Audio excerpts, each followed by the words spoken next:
exercise accomplished. Sarap ng pakiramdam, guys. Lumalabas na naman yung mga toxic sa katawan ko. Ituturo ko sa inyo ang content monetization sa Facebook profile account ko ay meron na din. So, oh my God, doble-doble talaga ang blessing na natanggap ko. Kaya, wag lang kayong susuko, sipag lang kayo katulad ko.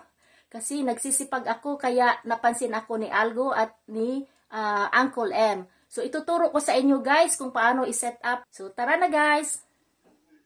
Pindutin ang picture sa taas. Professional dashboard. Scroll up.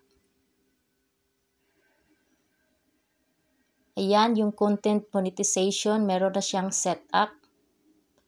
So, pindutin natin. So, dito sa content monetization, pinagsama na ang tatlo. In-stream ads, ads on Reels, performance bonus. Pindutin natin, add tool. Ayan, setting up na yung content monetization.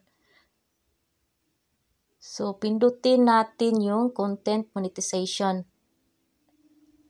May tatlong paraan nakikita ako dito. You're invited to use licensed music, earn money from stories, your earning potential has increased.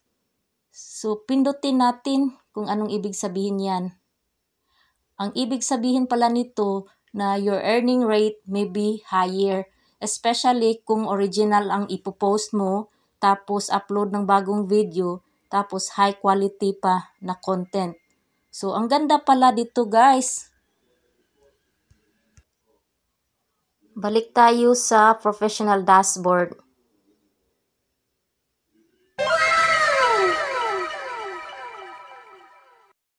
Ayan, tapos na natin na set up yung content monetization na ang gamit ay Facebook profile account.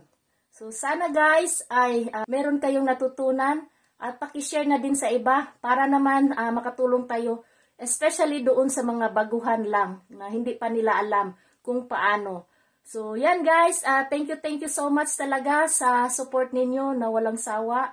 Patuloy lang natin yung pag-i-engage natin ng isa't isa. Tulungan tayo mga content creator para sabay tayong umangat. So, bye-bye!